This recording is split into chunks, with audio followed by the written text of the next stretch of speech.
cette nouvelle critique. Alors, aujourd'hui, on va parler de The Strangers, également appelé The Wailing, du réalisateur Na Hong-jin, déjà super réalisateur de deux films que j'ai adorés, The Chaser et The Murderer. Il a été présenté dans le dernier festival de Cannes, où il a été extrêmement adulé, même s'il était, il me semble, hors compétition. Alors, moi, comme je l'ai dit d'entrée de jeu, j'adore ce réalisateur, mais vous allez sentir, il y a effectivement un mais sur ce film. Alors, le pitch, c'est très simple. Ça se passe dans un petit village de Corée du Sud. Petit village, oui, c'est pas très volumineux, où il va y avoir des incidents étranges qui vont se produire, des meurtres commis pourtant par des personnes qui en apparence ont l'air totalement innocentes, qui massacrent leur famille. Enfin, c'est vraiment l'horreur dans un petit village où il se passe rien normalement. Et au fil de fil en aiguille, le script va nous conduire sur diverses pistes, dont la piste surnaturelle, ce qui est très intéressant venant de la part de ce réalisateur qui jusque-là était resté vraiment dans le polar pur et dur. Donc ça c'est très intéressant. Donc c'est dur de citer tout le casting. Le premier rôle, si je ne me trompe pas, il se nomme Kwak Do-won, voilà, qui joue super bien dans le film. Alors, en termes de casting, c'est toujours au diapason avec ce réalisateur. La réalisation, quel régal.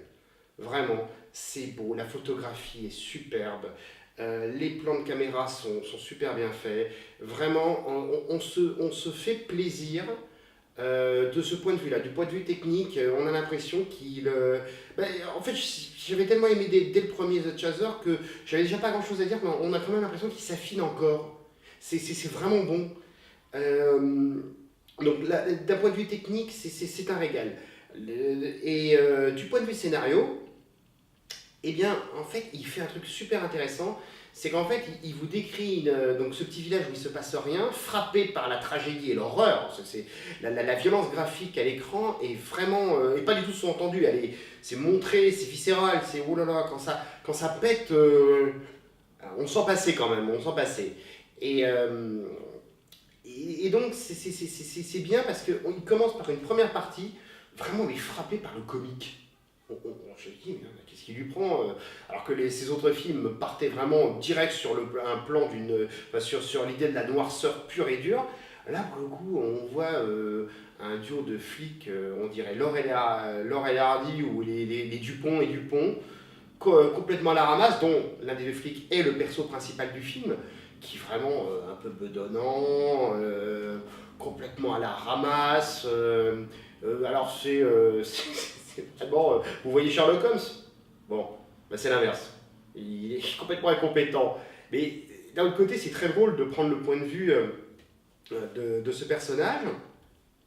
Et ça alimente le côté comique, dont une scène, je ne veux pas vous la dire, mais ouais, franchement, c'est une scène où on peut dire que le personnage a eu le coup de foudre. Voilà, je ne vais pas aller plus loin pour ceux qui verront le film, ils verront l'allusion. Et on a l'impression, mais c'est Tex Avery, on est dans le gag parfois. Et puis lentement, doucement, le film va vous amener plus il se rapproche du sujet du fantastique, et plus il va vous entraîner à nouveau vers la noirceur qu'affectionne le réalisateur. Alors bon, moi j'ai trouvé que la coupure était brutale, personnellement, parce qu'il n'y avait pas de rappel de la première partie. On en a vraiment le sentiment de passer d'un film à un autre. Ce qui est peut-être un des rares défauts du réalisateur, c'est que souvent il étire un peu ses films. C'est un film très long, il fait 2h30. En plus, si le film était globalement mauvais, je vous aurais dit que mon plus gros regret du film, ça aurait été d'avoir oublié mon oreiller. C'est loin d'être le cas. Mais sauf que ma déception finale est justement à la hauteur de ça. C'est que je ne me suis pas endormi, je ne me suis pas ennuyé, je me suis même régalé pendant plus de 2 heures de film. Et le problème, c'est qu'on se croirait dans la série Lost, réalisée par ce tâcheron de J.J. Abrams, qui, comme d'habitude, fait un tas de promesses et soit refait le travail d'un autre, soit toutes les promesses s'effondrent avec une résolution tout à fait pourrie. Eh bien là, on va pas aller jusqu'à J. Abrams parce qu'il y a quand même il y a un univers entre le talent de ces deux réalisateurs, mais ce qui m'a déçu, c'est cette fin.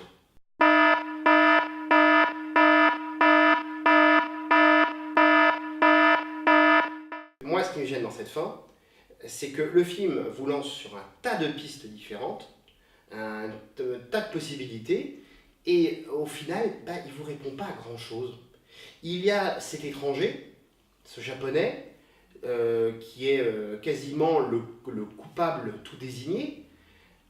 Il y a la présence d'un fantôme incarné par une jeune fille qui va prendre contact avec le personnage principal assez tôt dans le récit.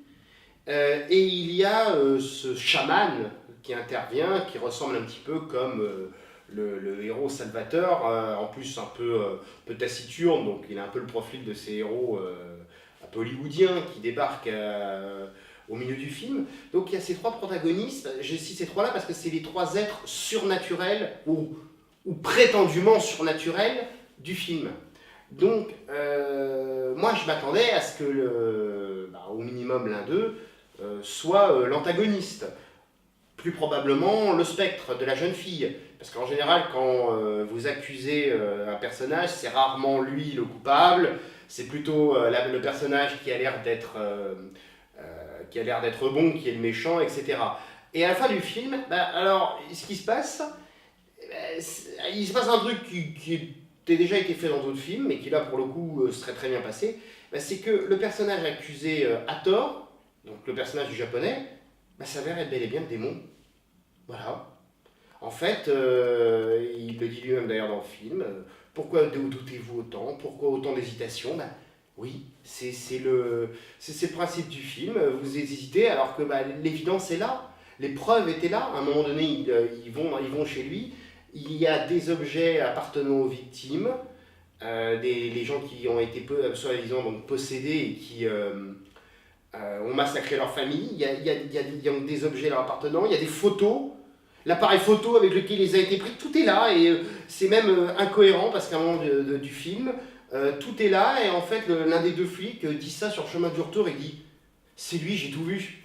Pourquoi vous ne l'avez pas arrêté alors? Alors déjà, je me disais, qu'est-ce que c'est que cette incohérence de récit? Alors je m'attendais, connaissant le réalisateur, je m'attendais à ce qu'il me résout le beans à un moment donné en m'expliquant, je sais pas, quelque chose. Non, c'est juste que les flics sont vraiment cons, mais à des niveaux là où là on sort un peu de l'aspect cartoon là. Là c'est de limite, dis donc, mon vieux, tu t'enlises. Et ça, je m'en suis rendu compte à la fin, parce que j'ai attendu de savoir si ça allait se résoudre. Non, ça se résout pas. Bon, c'est débile. Et au final, c'est lui. Alors, hormis cet incident à un moment du film qui était un peu bête, c'est pas mal que finalement la personne qui est accusée soi-disant à tort, parce que c'est tellement poussé vers lui, c'est moi. C'est moi. Ok, ça j'aimais bien. Mais le problème, c'est que ça résout pas tout. Ça ne résout pas tout. Ok, lui c'est le diable, mais qu'est-ce qu'on s'aperçoit à la fin?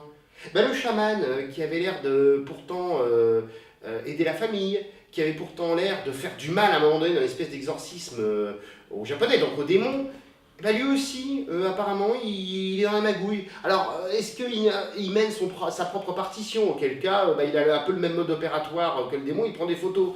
Est-ce que c'est juste un escroc qui essaye de prendre le fric des innocents en prétendument en faisant un exorcisme? Ce qui serait bizarre parce que ça veut dire que son exorcisme marchait pas trop mal sur le démon à un moment donné.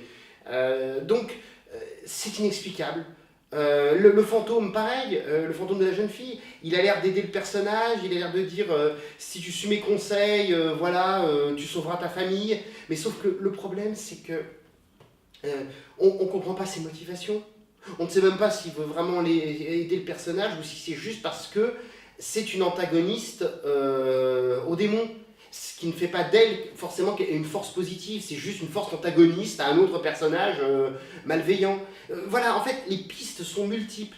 Et le film ne répond qu'à une chose, c'est qu'il y a un démon dans l'histoire. Mais sauf que comme il y a d'autres personnages qui n'ont pas l'air très positifs, on se demande même pas si le démon, lui, est totalement négatif. On se le demande.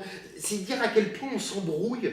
En fait, on ne comprend rien à la fin. La seule chose que j'ai compris, et c'est peut-être ça la vérité, c'est qu'en fait, les personnages du récit sont pris dans une espèce de maelstrom entre plusieurs forces occultes, Le personnage essayant de sauver sa fille d'une malédiction, se retrouve au cœur de tout ça, et il est pris entre ces diverses forces qui ne sont pas forcément positives, mais qui sont juste opposées, ou dont certaines profitent des agissements des autres. Donc voilà, mais dans ce cas, ça veut dire que vous êtes brinque-ballé comme sur un navire dans la tourmente, dans ce récit sur lequel ni vous ni les personnages n'ont réellement de... Enfin, les personnages, les protagonistes humains n'ont réellement de prise. Mais excusez-moi, moi ça m'intéresse pas. Enfin, c'est sympa,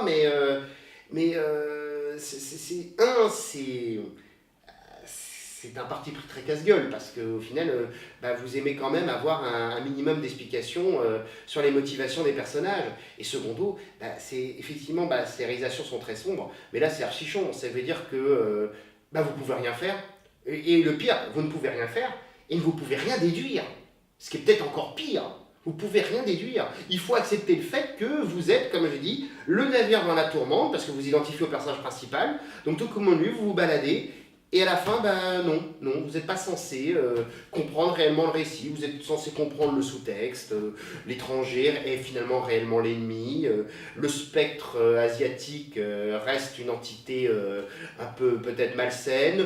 Le chaman, c'est ce folklore qu'il déploie dans le film, ne peut être quasiment que l'instrument soit d'un falsificateur, soit d'un être et jouant en double jeu. Voilà, en fait vous êtes censé accepter toutes ces idées, mais vous n'êtes pas censé accepter de comprendre la fin. Voilà, et je suis désolé, non. Moi ça me... Alors, peut-être que certains n'auront rien contre et se focaliseront sur les qualités formelles du film. Moi à la fin, je suis désolé, mais à défaut de tout comprendre, j'ai besoin au moins de comprendre l'intention du réalisateur. Et là, je ne la comprends pas. Donc pour moi, ça, c'est un immense défaut. Et c'est un défaut qui fait tout s'effondrer. Voilà. On ferme la parenthèse spoiler, et on va passer au sujet suivant.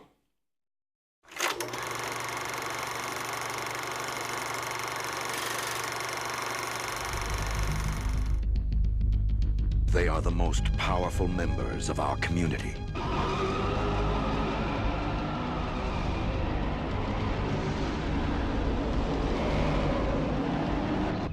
I don't know what they're doing up there, and to tell you the truth, I don't want to know. They meet at night behind closed doors. The case of People versus Lawrence Monk and Arthur Coombs is dismissed. The defendants are hereby released. Darling, no! They have a shattering secret. Right now you're pure. Once you hear what I'm gonna say, you'll lose that. Forever. The answer is in here somewhere. It always is. You think they're just gonna sit around and let you blow them away? Do you? They can't. Somebody is trying to kill you. If you'd listen to me, you'd find out the reasons. Because I'm gonna expose all of it. A secret that will affect us all. This is very important. Who are these guys? I want to give them to you. Because I swear to God, I didn't know what was going down.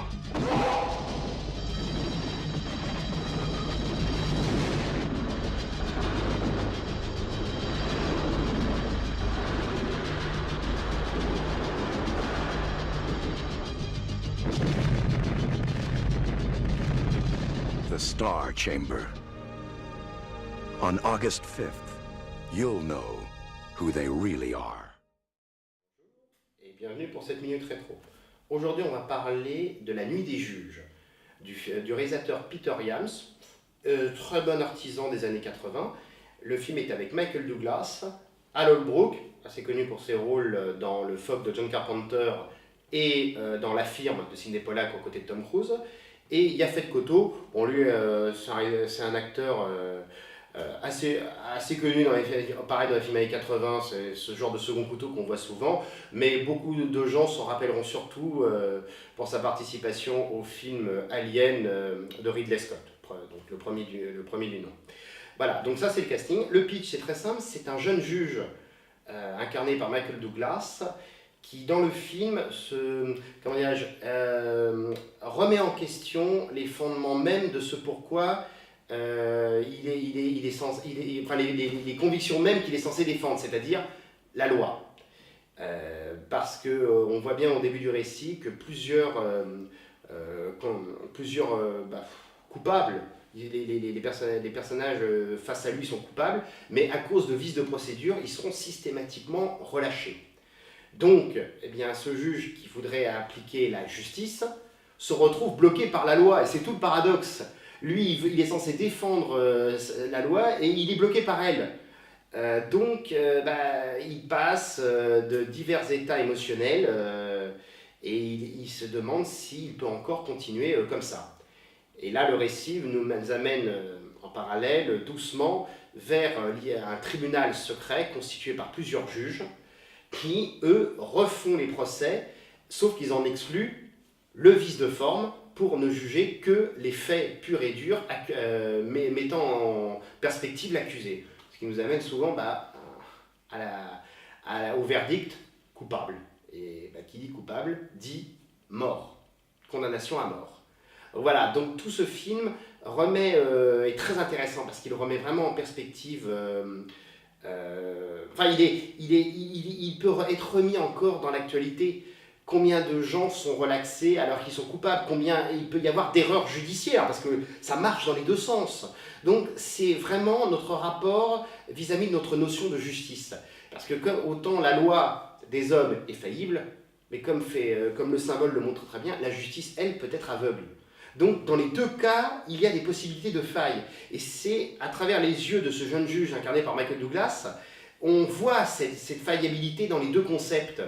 Il est partagé entre le personnage de Yaphet Kotto qui représente vraiment la justice policière, c'est cet homme de justice mais qui est bloqué par la loi parce qu'il voit ces criminels qui s'évertuent à arrêter, remis parfois en liberté. Le personnage du juge, à l'inverse de Al Holbrook, qui lui d'une certaine manière, il est sûr que la loi ne fonctionne plus. Il est donc l'un de ces juges qui siègent dans ce nouveau tribunal. Il se dit, c'est pas grave si jamais ils sont relaxés dans 2 jours, 2 nuits, on refera le jugement de toute manière. Et ça sera la justice. Voilà, il y a cette espèce d'opposition dans lequel le personnage incarné par Michael Douglas est pris, et il est tiraillé entre les deux, au point de ne plus savoir dans le récit quelle décision prendre. Et tout le principe est là. Alors je ne vous spoil pas parce qu'il y a bien sûr toute une intrigue policière qui est mise dans le film. Donc je ne vais pas vous raconter le récit, c'est juste que c'est un film ultra intéressant parce que curieusement, pour moi, il n'a pas pris une ride, c'est ça qui est bien. C'est qu'on peut toujours se poser ces questions-là de nos jours. Il y a toujours des erreurs judiciaires, il y a toujours des volontés de faire valoir la loi du talion, et il y a toujours ce fait de se dire, ben oui, mais sans les lois, ben c'est peut-être le chaos. Voilà, c'est un débat qui n'a pas de fin. Et justement, ce film le montre très bien. On peut toujours continuer le récit. Et la fin le montre bien même d'ailleurs. Donc on peut toujours aller encore se reposer des questions et remettre en cause nos convictions. Donc voilà, La Nuit des Juges, super film, super réalisateur, parce que vraiment il est très sympa. Et bien sûr, le casting, lui, il est au diapason. Vraiment, faites-vous plaisir, vous regarderez ce film de 83 comme si vous le regardiez, il aurait pu être sorti dans les salles hier. Allez, je vous laisse à la prochaine fois. Je vous préviens cependant que je risque de devoir travailler sur le montage d'un court-métrage. J'espère que le court-métrage fonctionnera, si bien que ça a déjà un peu commencé, c'est pour ça que mes vidéos s'espacent un petit peu, et ça risque de se reproduire. Donc ne vous étonnez pas, je reste dans le circuit, et je reviendrai pour une prochaine critique qui risque très probablement d'être Ghostbusters 3, parce que je sens que je vais me faire plaisir. Allez, je vous souhaite une bonne soirée ou une bonne journée. À bientôt.